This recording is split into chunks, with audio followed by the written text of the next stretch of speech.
All right, I'd like to welcome everyone to the October 12th, 2015 Oklahoma City Post-Employment Benefits Trust meeting. The first item that we have is approval of the minutes for the meeting from September 14th, 2015. Move approval.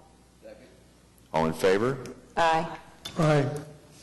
I also wanted to mention that I had failed to recognize before Ted was reappointed and accepted the reappointment to the trust. He's reappointed by the mayor, and I appreciate his service so far on the trust and his willingness to continue to serve. We're glad you're here, and I appreciate you doing that. So I just wanted to recognize that. I'd failed to do that earlier, and I apologize. Next item that we have is presentation by Doug Anderson of with the Bogdan Group and I'll probably say Gregory W. a few more times before we get through that. I'll get it ingrained in my head, but this is the second. Since the next item is to approve the assignment of the contract, I think you're good for one So more. I can still say Gregory W. one more time? Okay, good. All right, great. Thank you, Doug. Thank you, Mr. Chairman. You're not the only one who's doing that, myself included. It's a long habit to break, but a good one. Actually, October 1st, the deal closed, so I'm now officially an employee of the Bogdan Group, and I have to say that it's invigorating. I go from a firm of under 10 people to one of almost 70, including us. I have a lot more resources to use, and you'll be seeing those very soon. You'll notice that the second quarter report that you have is sort of the old version of us, and the monthly update I'm showing is some of the new, and we're kind of transitioning over time. But as far as resources, as far as data services, as far as the things that we can offer as the Bogdan Group, it's a lot different. But it comes down to philosophy and process, which the Bogdan Group and the Gregory W. Group very consistent. Long-term investors, independent viewpoint, independent business model, having senior consultants who have a lot of experience in the business, advising clients in a way that will hopefully transform our industry to one where the consultants are sitting truly on the same side of the table as their clients. And that's one of the most important things to me. It always has been. When we built the Gregory W. Group, that was our guiding light, and it's also been the same for the Bogdan Group. So thank you for the kind words. It has been interesting. I spent most of last week in Florida training, human resources, employee manual, all of that business. So the change has happened. Excellent. And it's a good one. Congratulations. Thank you very much. So we're going to talk a little bit about the second quarter report. I don't want to spend too much time on this because, honestly, it's quite dated. The second quarter saw performance starting on, when you look at the market environment, why don't we go to, say, page 5. That's the one that's the big table. And you'll see that domestic equity performance was positive at the beginning, or for large cap. As we went smaller, the performance got worse. And then you see that Alarian MLP index, which is oil-related infrastructure companies, was down 6% during the quarter. For the last year, most of those numbers in the equity table were positive, but note the wide dispersion in between them. The S&P 500 was up 7.4%. You go down to, say, the Russell 2000 value, 0.8%. The Russell 2000 growth, which is small cap growth companies, up 12.3%. And even within small cap growth and small cap value, there were wide dispersions of returns depending on the investment style, the allocation to healthcare, and also the underlying quality of those companies. So the market has gone from pretty unified a few years ago where everything was going up. For instance, the last 3 years, the last 5 years. The market was very tightly correlated, and now we've gotten to a period where market is very uncorrelated, and it's very volatile. So those two things often go hand in hand, and it's certainly the case today. Look at fixed income through June 30 of this year. Returns on the bond market were negative for the quarter, and as you got into the higher risk, higher return type of bonds, the returns were worse there. Long credit, so these are long corporate bonds, down 7.3%. But looking back over the last year, mostly positive, but very modest rates of return. So equities over the last year have had some ups, they've had some downs. Bonds have been very stable with some spikes in volatility, but the returns are not very impressive. Going down to international equity, you can see that here, going through mid-year, returns were generally positive. Emerging markets are really having a difficult time now. And if you go over the last year, you can see that there's some issues with international equity.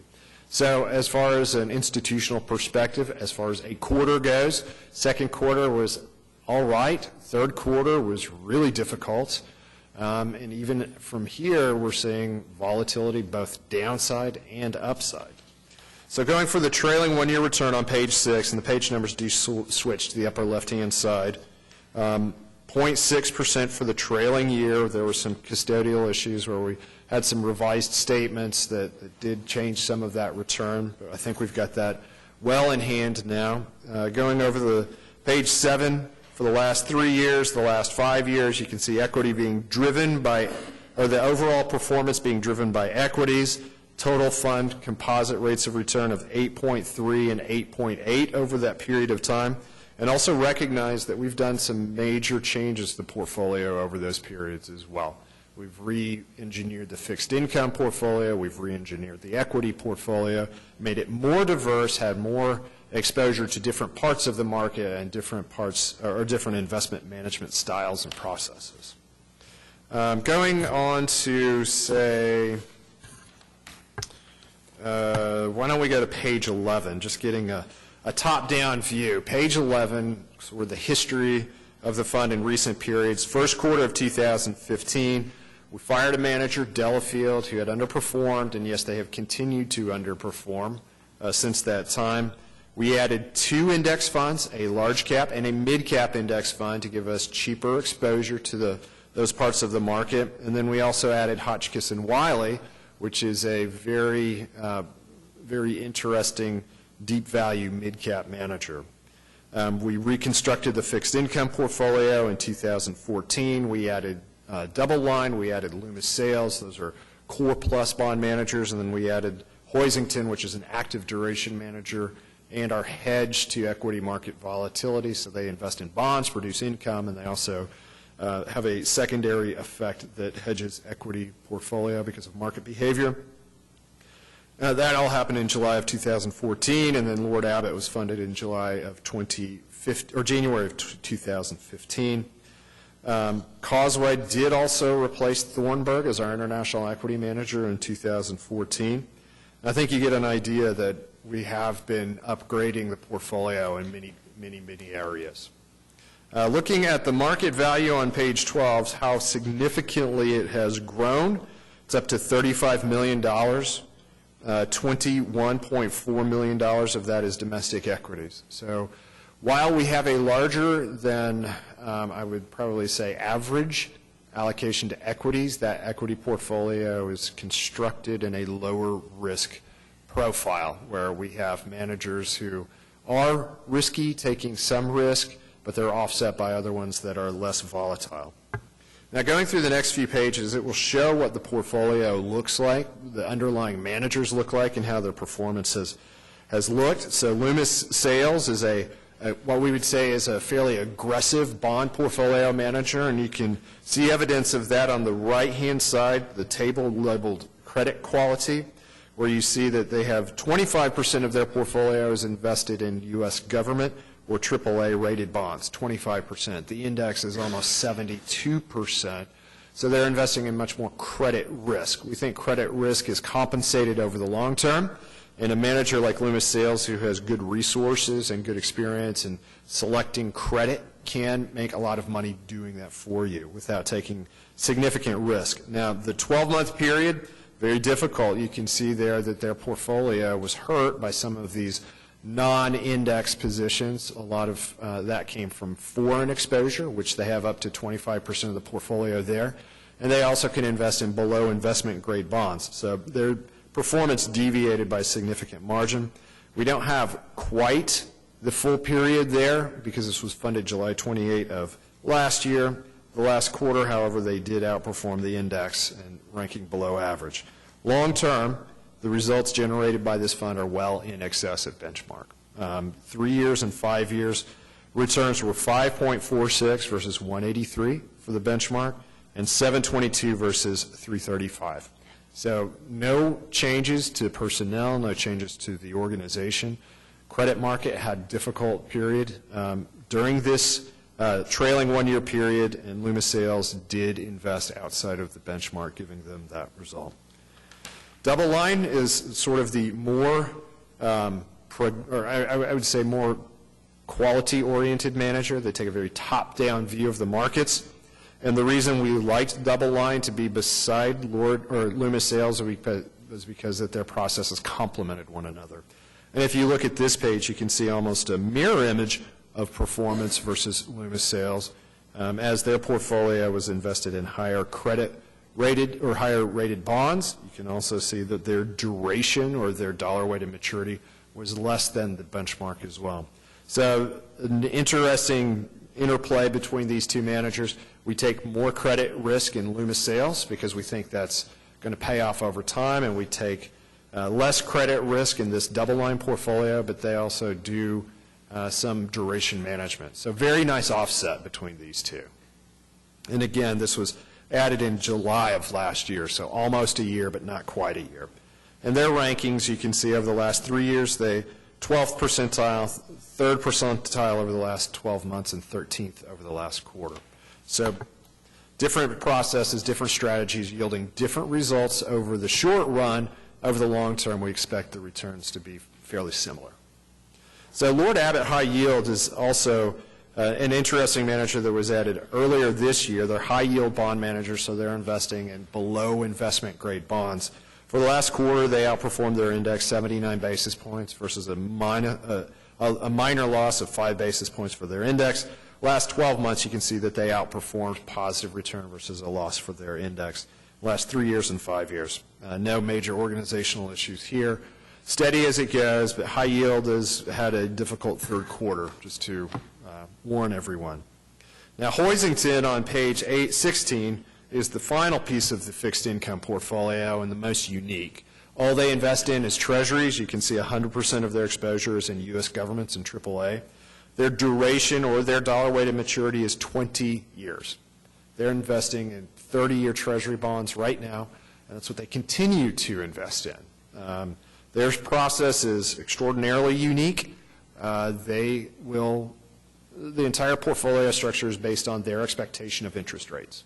The second quarter was very difficult for them because interest rates, the 30-year bond, the rate on that, or the interest rate on that, the yield rose during the quarter as folks were expecting the Federal Reserve to have to increase interest rates in September. Obviously, the Fed did not increase or raise interest rates in the quarter, and so this is going to be one of our best performers during the third quarter period. Again, they can they can look great, and then they can look not so great like they are right now. Their target is around 2.5% of the portfolio. Generally, with our clients, we start with a relatively small allocation to Hoisington, and as everyone becomes more comfortable and understands that, yes, we can have some quarters where we're down 10%, but that's generally when we will add money to that and increase that allocation over time. A unique portfolio. That last quarter return is a little bit distressing to look at, but I can tell you that the third quarter result is quite good. 8.3% for the last 12 months, 0.64 for the last 3 years, and last 5 years at 7.13, 11%. Can you remind me on the percentile, the comparisons of their ranking? What is the basis of that? What is that compared to? So this is based on other funds. This is a fund-only universe. These are all net of management fees, so it puts everybody on the same guideline. When we're looking at the first two managers, the core managers, that is versus core fixed income managers out there. Okay. The next one was high yield, so it's versus only high yield.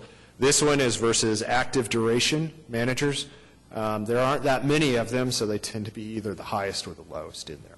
So first percentile is the highest, 100th percentile is the lowest. So you rank order all of the managers for the period that you're looking at. and you assign them a percentile. And what's the source that we use for that? It's Morningstar, Okay. and it's the most widely recognized mutual fund universe. Okay. Thank you. Interesting thing about this portfolio is also notice that the number of holdings in the portfolio is 9. The alternative strategy they're all treasury bonds, and this is a fairly large fund, but there's a limited number of holdings. They're only buying 30-year treasuries. Should they expect interest rates to rise over a extended period of time, they will switch from this 20-year duration, or owning the longest bonds they can, to 91-day T-bills, which will reduce the duration of the portfolio to 91 days. And those bonds or those securities will actually participate and appreciate in value during a rising interest rate environment. So a lot of, not only do they hedge equities, but they also hedge against rising interest rates. The Vanguard 500 index fund is shown on the following page. Notice that performance is very close to the benchmark here. I am going to report to you that we're taking a look at this fund and we're taking a look at the other index fund, going back to the custodian, making sure that we're in the very lowest fee share classes for both of these, and I'll be able to report that to you. I'm only mentioning that because something that I handed out today may have some issues that raise some questions, and we're answering those questions right now, and it has to do with the fee versus the alpha that we spoke about last month. But this portfolio is designed to track the benchmark very closely. You'll notice that it is slightly behind over longer-term periods, and again, this is a new addition, March of this year, but the fee will generally take out, the performance will generally be the index less their fee because they're trying to track, and that's why we want to minimize that fee if we can.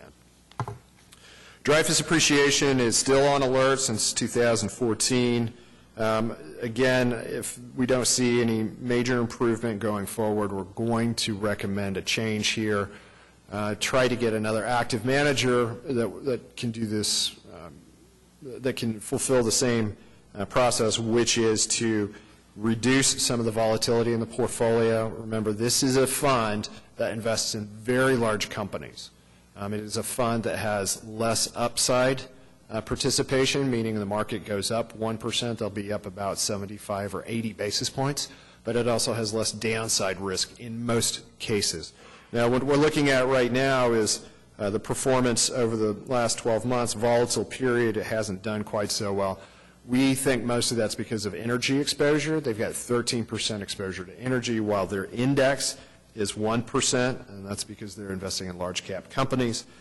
Stable portfolio, not a lot of changes, 6% annual turnover rate, and the average weighted market cap here is $125.8 billion, while the index is $56 billion. So they're investing in companies that are 1.5 times as large as the benchmark because that's how they have always invested. Apple, Philip Morris, ExxonMobil, those are the big players in the portfolio. They have been.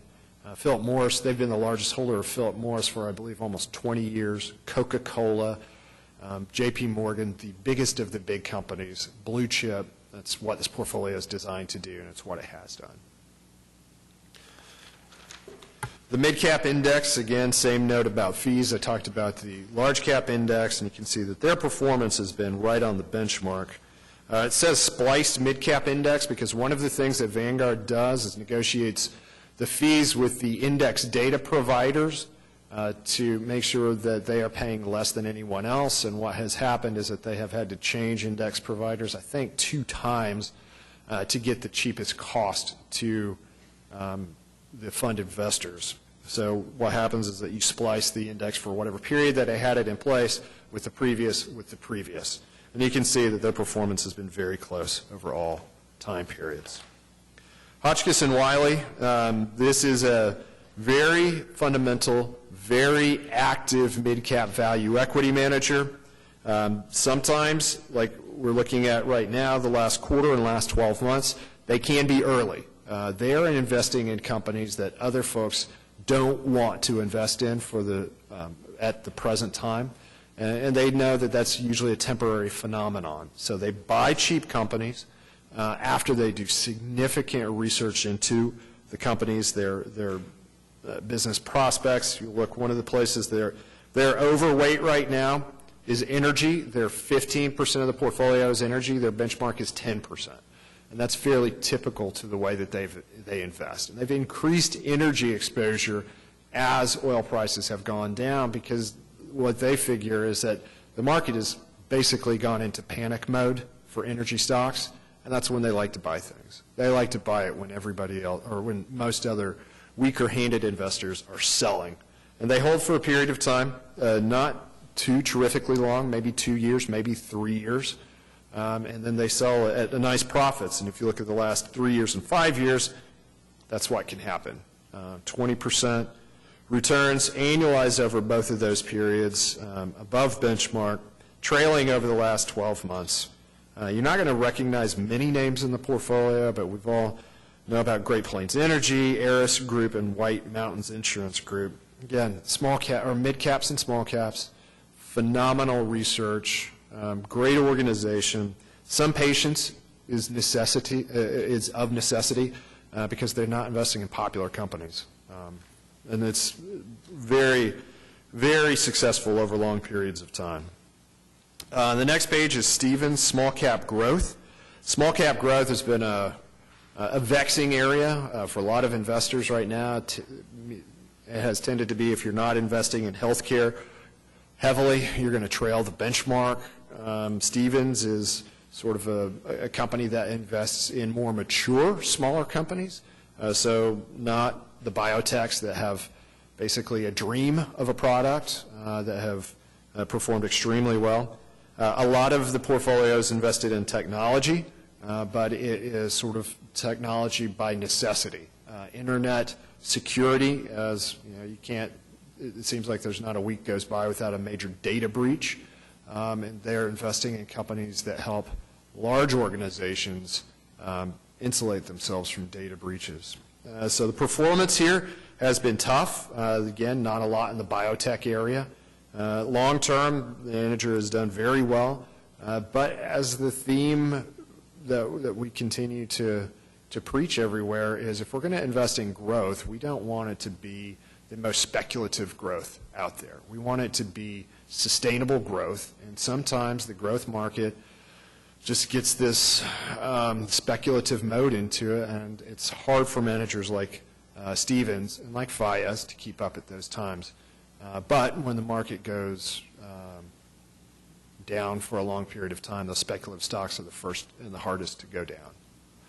So the following pages is cost. I'm sorry, Doug, on that one. So as you look at Stevens, if you look at their comparison to benchmark and then their comparison to their peers, is there anything in there that gives you cause for concern long term?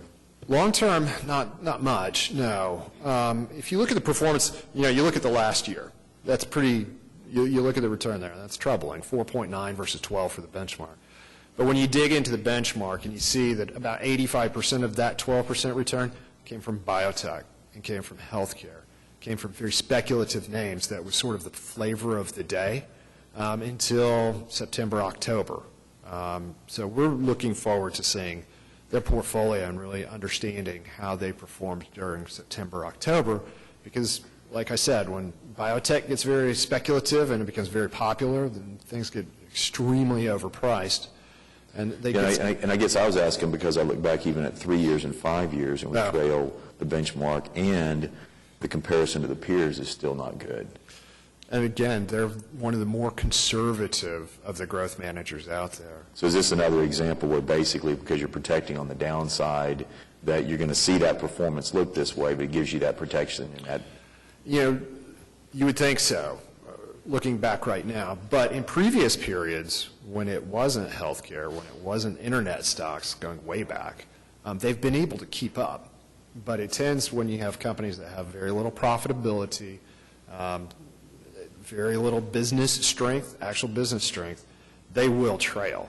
But if it's a more well-rounded rally, a more well-rounded advance in the market, where real companies that make real products that are growing quickly keep up, then they look much better. So they've looked poor like this in the past.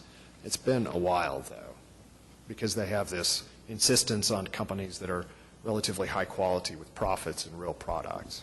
okay. Doug, will we have information in the packet that shows the upside downside downside, upside capture for all the managers? I believe, allow me to, let's see, we have correlations. We have upside, downside on page 30, if you'd like to go there now.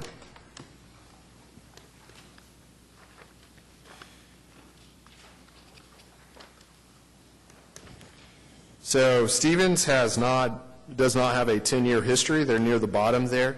They're roughly 99% of the upside and 99% of the downside over the last 10 years. So that's not something that they're displaying. We actually have two page 30s. I think it's on page 31. Oh, I apologize for that. It's Yes. 30A. 30A. That's what we're going to call it now. Thank goodness, I thought I'd lost my mind. Well, Thank you for pointing that out. So taking a look at them over the last 5 years, they've virtually matched the upside versus the downside, and seeing what's happened recently, you can kind of say, well, they've had to made up for that sometime in the past, and that's definitely something that we've seen before. The other one is Hoisington, and looking over the last 5 years, they have had more of the downside than the upside, but you look at the last 10 and the last 15 years, again, very muted returns versus the index. The one that's always interesting to look at is Hoisington. The numbers really don't tell us much. I mean, it's saying that there's 400% of the downside versus 250% of the upside. But again, these are monthly figures based on the Lehman or the Barclays aggregate. So when the aggregate is down for a month, they look at the return for Hoisington and say, how much worse were you? And yeah, that's generally the case. But the upside, but those returns, the down months are so rare for the bonded world that over the long term, they absolutely have made up for this. The other bond managers for the last 5 years, you can see upside of better than 100. Downsides are very limited there. So 126 and 134% of the upside, and 45 and 64% of the downside. I wish we could do that with all of the portfolios. Unfortunately, equity markets are driven by much more than interest rates, and that's why you can see that effect on the portfolio. The next page, which is properly numbered as page 31, shows the correlation matrix of the underlying holdings. And on this, it's really interesting. Let's go down to 10, which is the row at the bottom. And what this tells you on a scale of -1, which means perfectly negative correlation, meaning the assets move in perfect opposition to each other, versus positive 1.0, which means they move in tandem with one another. Just how much diversification that this allocation to Hoisington gives the other portfolios. And it's not just the equity portfolios, but it's also most of the fixed income portfolios, except for a very modest positive correlation with the double line portfolio. So outside of the hedge fund world, this is unusual, and it's one of the most unique things that we use in our portfolios for our clients, and it's extraordinarily useful during periods of volatility. Doug, I just wanted to go back to page Yes. 31. And I'm looking at the Vanguard 500, the Vanguard MC, and the Hotchkiss and Wiley funds. And I just want to make sure that I'm reading this correctly. So on the upside, if the market is up 100%, they're only up 99.57% in the event. For the 500, Looking yes. at 500. But when the market is down 100%, they're down 100.44% for the 5-year. And then if you look at it over the 10-year and the 15-year, they're not getting as much as the market on the upside, but they're losing more than the market on the downside. And that's the Vanguard 500? Yes, I'm looking at the Vanguard 500, but it's also the same situation. Well, not exactly the same. Vanguard, the MC index, is getting a little bit more than the market on the 5-year, even more on the 10-year, and a little bit more on the 15-year, but they're still losing more. So in relation to, I guess my question is that in relation to the fees that we're paying, are the fees reasonable considering that we're not really getting that much protection on the downside. Sure. That we're losing more than the market on the benchmark on the downside. Sure. Great question. And there are some limitations to this analysis. It's only versus the S&P 500. So when you look at the 500 index, that difference between the upside and downside capture ratio, almost all of that is explained by the fee. So if you see that the fee is for the 10 years in down months, this portfolio is down roughly the same as the benchmark, less the fee, right? So you're going to always have that fee friction, which is something I'm going to come back to in a few minutes. On the upside, on the upside, you're not going to get as much. On the downside, it's just going to be a little bit more negative. That is adequate market exposure, right? That's what you're paying for. It's to do exactly what the market is. There is cost. And again, we're looking at that. So when we look at the upside and downside capture of the mid-cap index, that's because this is, again, compared to the S&P 500. If we were to show it versus the spliced index, the results would be very similar to the line above it, where it would be very close but slightly less on the upside and very close but slightly more on the downside because of that level of fees it erodes away the return. Then all of the comparisons end up being net of fees? Yes. On this on the upside downside? Yes. And it's also interesting and somewhat punitive that when I show the alpha versus the fees, it's also net of fees, which makes everyone look a little bit worse than they would otherwise. Do we know what the percentage of fees are when we're looking at the upside and downside on these? So, yes, I have that in the handout that I gave you. I think the 500 index is about 20 basis points, and the mid-cap is, I think, in reality, 23. Again, we're working with the custodian. It's one of these things that unfortunately has happened with the present custodian, that sometimes the share classes are not quite exactly what we expected in the beginning, and we're having a tough call with them later today about that. It's not a huge problem, but it's one that we're going to get after right after we get through this meeting today. We neglected to talk about one fund back here, and that is going all the way back to page 22, and that is the Causeway Fund. This is international equity. It was funded in March of 2014 when we replaced a previous manager that was not performing well. This is you could say, a Eurocentric fund. They do have some exposure in Japan. They also do have some emerging markets exposure. Performance has been slightly better than the benchmark for the last quarter and the last 12 months. Longer periods of time, they have generated positive alpha versus their benchmark. Their fee is 92 basis points. You can see that on the lower right-hand side. And the other portfolios, you can see that in the same place on their page. One thing that I like to show with portfolios as we're growing in sophistication is on page 25. Page 25 shows on the left-hand side what the allocation of the portfolio is, and then it also shows a risk-return scatter plot. So this tells you where all the portfolios are in terms of risk and return for the 5 years into June 30. Risk meaning the standard deviation of return or volatility. Now what this also shows you is where the composite is, and you notice that the bubble sizes are all different here. The composite is, of course, the largest bubble because it composes everything. The other ones, the size of the bubble is determined by the size of the portfolio. So when we're looking at somebody like Hotchkiss and Wiley, it's a relatively small portfolio. It is the most volatile of all the portfolios, and that's why we have it at its level.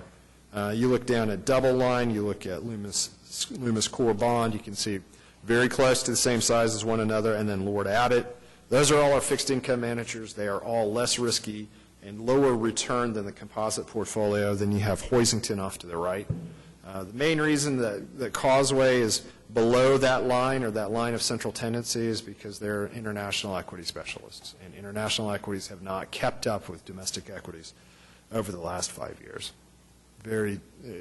Haven't seen a single international equity manager keep up with most domestic equity managers.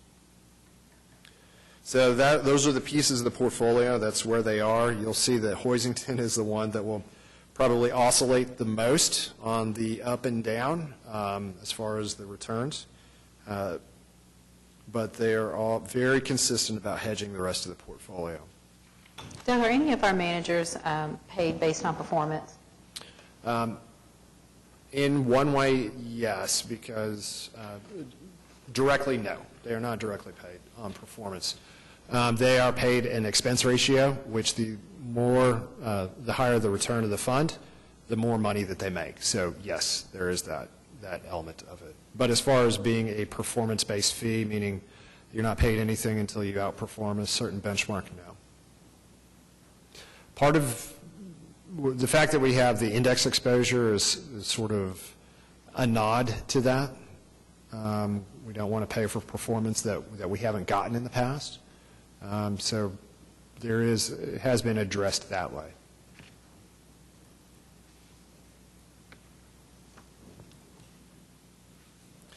Would like to go over the manager status summary on the first page 30. Everyone is in compliance except for Dreyfus appreciation. And then we recommend no changes to that. And then on page 32 is the expense comparison. You can see that the expense ratios of the funds versus their category average,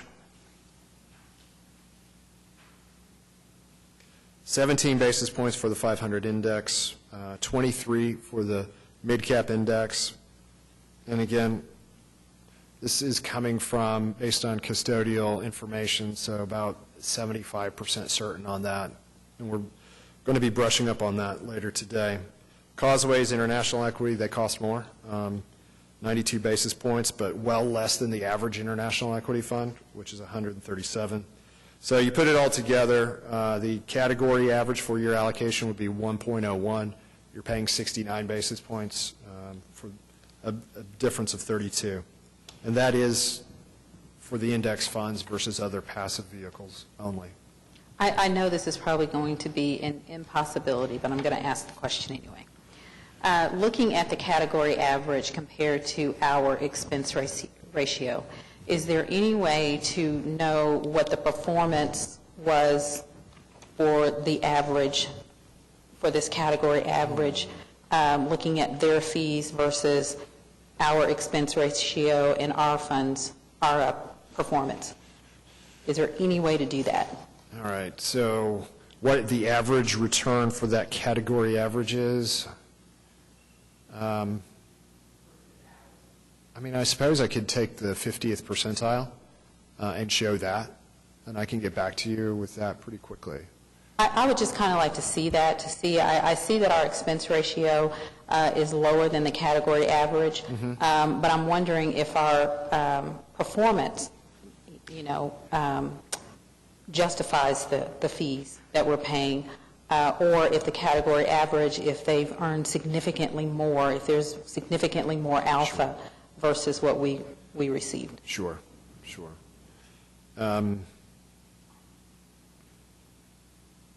Over long term, I hear two things coming out of that. One, are we sacrificing quality for low fees, or are we just picking poor managers? I can see both sides of that coming out. Long term, what these studies will show you is that the less you pay, the more return you receive, and thus the higher you rank. But again, we've got some, the way the portfolio has been constructed in some ways is tough to benchmark, tough to peer universe well, because there really aren't any other funds like Dreyfus appreciation. Stevens is one of the most cautious small cap growth areas or funds, and that they exist in the realm of the speculative gunslingers and tech companies, and we want exposure to small cap companies. We like growth. Been burnt there before badly, so there's some caution that we display in some of those selections. The expense ratio versus the category average. So it's the 12 months trailing, and it's the same for both. Okay. Sometimes you will see some variation in these, but it won't be. And the expense ratio calculation is based upon invested capital? So it's based, well, okay, so an expense ratio comes out of the fund documents, right? So it's actually deducted daily in almost a micro payment, if you will. So it's determined largely, it's almost, with most mutual funds, there's not a lot of give as far as a decremental fee schedule. Like the more assets you have, the less your participants pay or your plan pays. But it's part of the fund agreement. Sometimes they do go up, sometimes they go down. They have variable fund expenses, and this. But our fee, regardless of what time period it covers, is based on what we've invested with that manager. Oh, absolutely. In that fund. Absolutely, absolutely. So that's one of the reasons that they pull fees out on a daily basis, a net asset value-based fee. Okay. The fees reduce the net assets you have invested in the fund.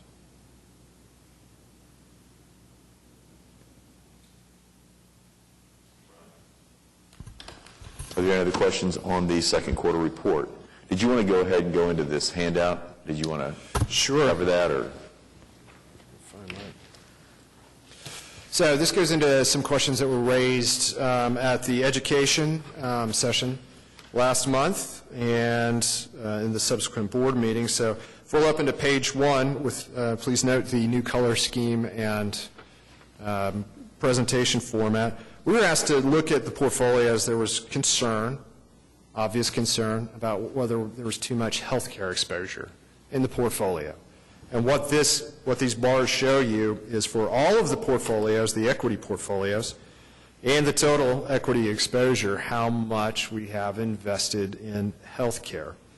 You will see that it is the chunk of the column that is outlined in red. It's sort of a purple color. And you'll see that there's a wide difference of exposure here. So healthcare, widely diversified industry. I mean, you have service providers, you have device makers, you have drug companies. You have, there's a lot that goes into healthcare. And you'll see that the Vanguard Index, 16% of their portfolio, the Dreyfus Appreciation, 15%, so slightly less. The Mid-Cap Index Fund, 10%. Hotchkiss has 0. They have no healthcare exposure. Stevens has 19%, and that's going to be in more of the design and service part of it, of the industry. Causeway has 11%. The total equity exposure to healthcare is 14%, and the S&P 500 is 15%. So we have slightly less exposure to healthcare than the index. And this does include the 500 index in the calculation. You can see, one, the columns are varied. So we have very distinct portfolios here. None of them are crowding into the same areas. Just the fact that when we look at energy exposure, which is another one that we put a label on, just to show where we're allocated there, the index is 7%, Dreyfus is 10%. They're going to own ExxonMobil and Total. Vanguard Index is 6%, Hotchkiss at 14%. So they've been increasing their exposure as seemingly the rest of the investing world has been decreasing their exposure. Stevens, as a growth manager, does not invest a lot in energy, although this is on the low end of their range.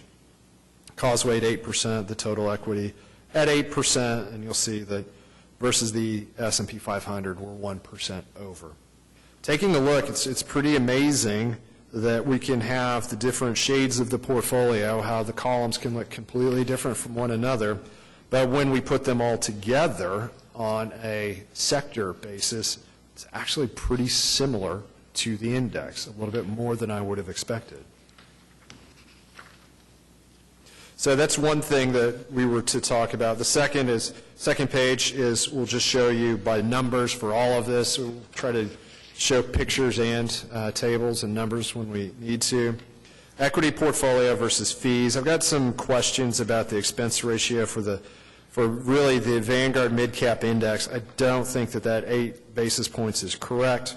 But when we're looking at the beta and then the alpha, which looks pretty rough right now, remembering that we're investing in more cautious names.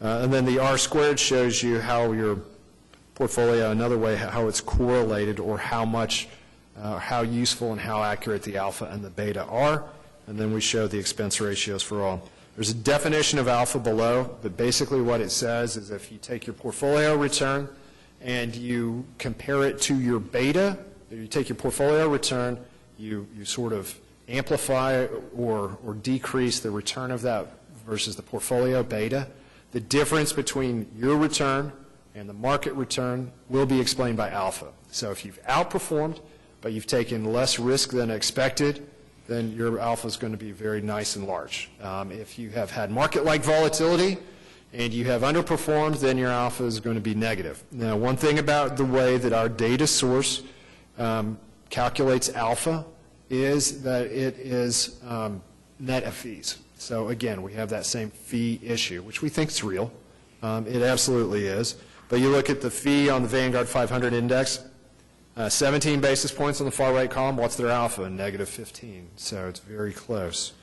The other one's not so much.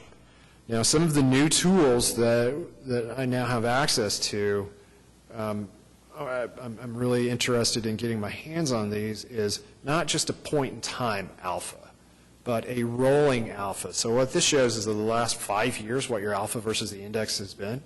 But alpha can change over time. It can be positive and it can be negative. And in a rapidly increasing market, your more cautious managers are not going to look good.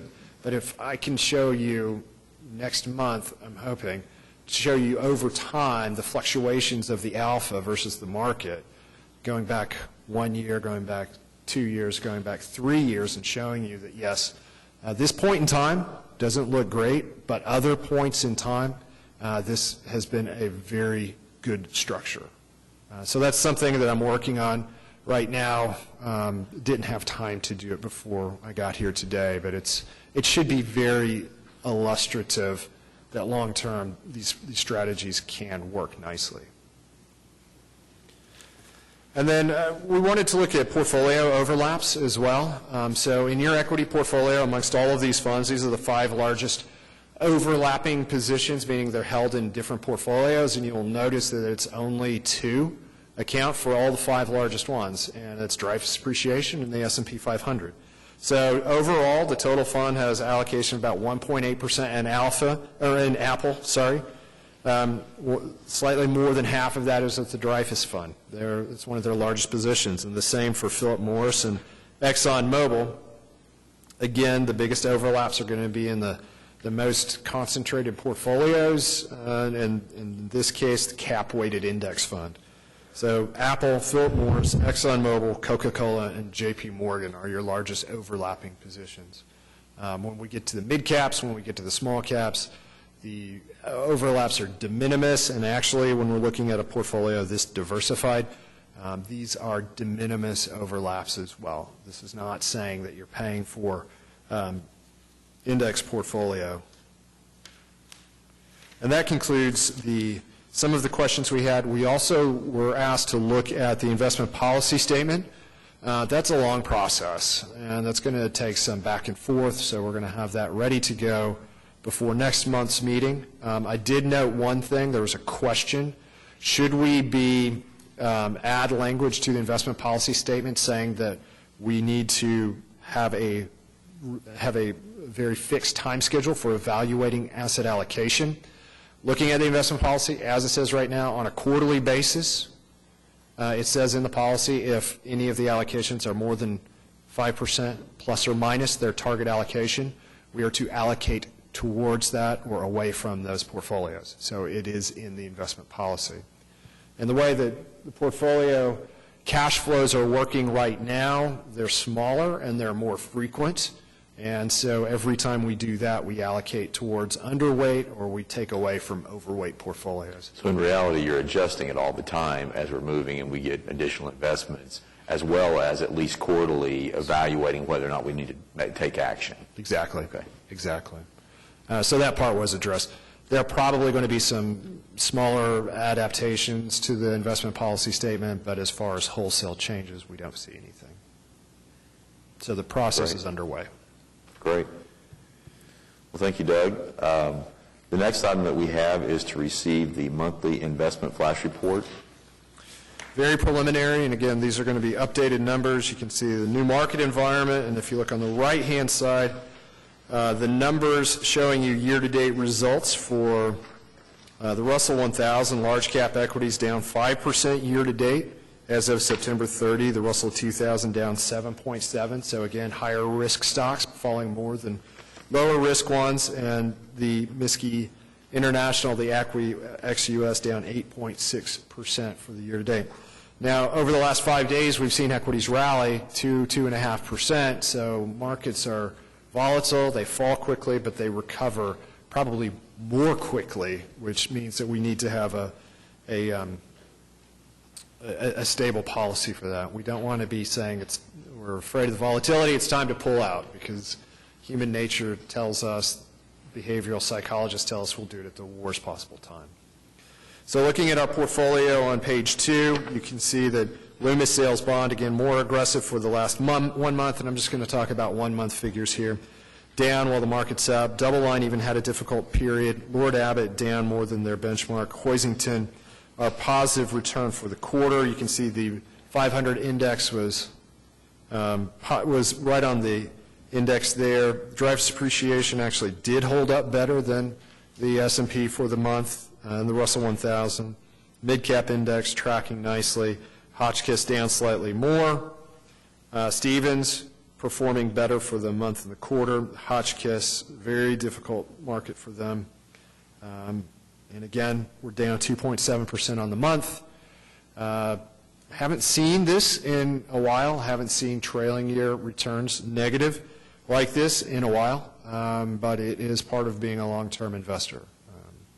We do believe in these firms. We do think that they will add value. We do think that the market's in a bit of a panic state right now. There are a lot of things going on in the world, but generally, staying true to that long-term investment philosophy is what pays off. And that's what we're telling all of our clients. All right, thank you, Doug. Are there any other questions on the monthly report? All right, then I would take a motion to receive the monthly investment flash report. Second. All in favor? Any Aye. opposed? Thank you, Mr. Chairman. Thank you very much. The next item is to approve the assignment of the contract between Gregory W. Group and the Opebt Trust to Bogdan Consulting. And we discussed that before, I think, and there hasn't been any change to the contract. It's just a straight assignment. Any motion? Move approval. All in favor? Aye. Aye. Any opposed? I will say, Having said that, can they bring antidepressants next month? Can you bring antidepressants with you next month? yeah, or better returns. Either one will do. I will say, too, that I work on another pension board that I'm on, has Bogdan, is the investment consultant, and they've been very excited about the merger and the working with the staff from Gregory W. Group, and particularly they actually called out Doug, and that they're really excited to looking forward to working with him on the investment committee and all, and bringing him on board. So I'm really excited about what it's doing for the team. And so congratulations to you all. That's really great. Next item that we have is the discussion to consider approval of any additional allocation changes, and I don't think we have anything this month. So the next item will be approval of requests for proposals for custody services, and Bob is just going to make a couple of comments on this.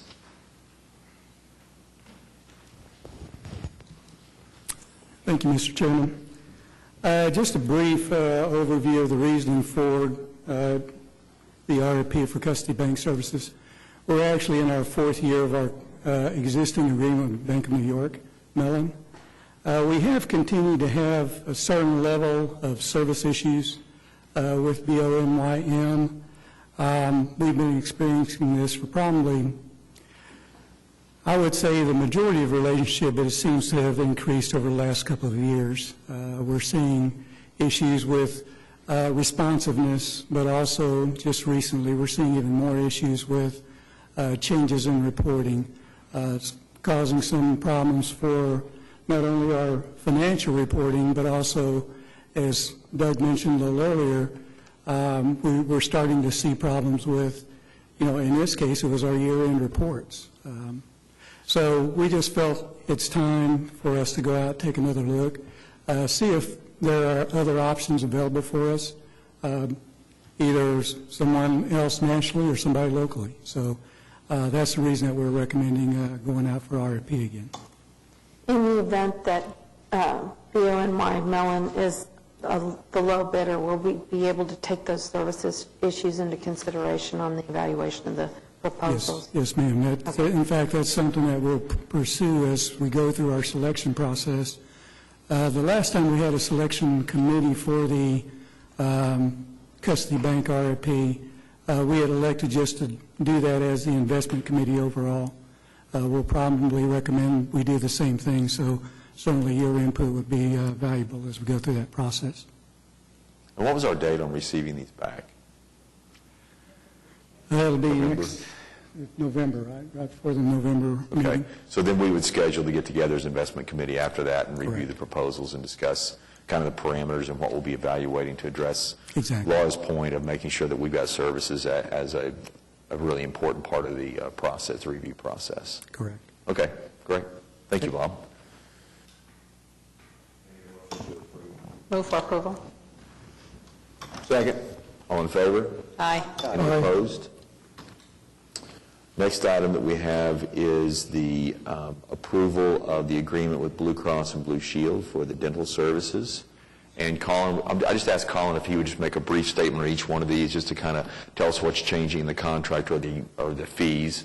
And we'll just do that as we go through each one of these. Okay, we'll go through them and let you approve them as you like. Item number 8 is for the dental care insurance. The city went out for a proposal. This is the Opeb's move to accept the contract for the funding. Retirees, remember, pay 100% of the premium through the Opebt Trust. What we obtained is a 5-year agreement with Blue Cross Dental. It provides for a 6% rate reduction from the 2015 rates for 2016 and 2017, and then there's a risk order for the 3rd year, and then there are negotiable years 4 and 5. This action approves running the funds through the Opebt Trust for the retiree coverage for the dental insurance programs. Are there any questions? Mr. Chairman, I do have a question. The year estimated cost of $2.8 million, is that only the OPEB portion? Everybody. Everybody, okay. And that's true on each one of the members, right? That's what I was curious about. Just the full cost, yes. Yeah. So do we have an idea of what the OPEB portion of that is? Yes, but not. Let me see if I have it with me. And I would just say that in the future, what we'll do is give the overall cost and what the Okay. OPEB. And just break out OPEB Yes, separately? break out the Okay. OPEB Thank you. portion. I don't have that number with me, but It's just a curiosity on my part. Yeah. Thank you. Okay. Thank you, Colin. Move for approval. All in favor? Aye. Aye. Any opposed? Next item is to adopt the resolution with Blue Cross and Blue Shield, and this is for our indemnity administration of our indemnity health insurance program. It's our self-funded program, as well as the stop-loss insurance. I'll let Colin right. give This a is for statement the on Blue that. Cross medical side of the house. Remember, for retirees, we have an alternate and a standard plan. This pays for the administrative fee, which was an increase of 7%, and for the stop-loss insurance, which only covers non-Medicare retirees, and that was a 19% increase. The stop-loss in particular, Blue Cross has been repricing how it issues stop-loss insurance for the book of business here in Oklahoma and how we're pulled with that. This should be the last of the increases at this level. And so other than that, it's a straightforward renewal for the administrative fees. Okay, can I get a motion to approve? Move it. Second. All in favor? Aye. Aye. Any opposed? Next item is the resolution authorizing renewal of the modified administrative services agreement with United Healthcare, and this is on our HMO product. Okay, this is the HMO plan for the retirees, the non-Medicare. The rate increase is 10.9% on the premium.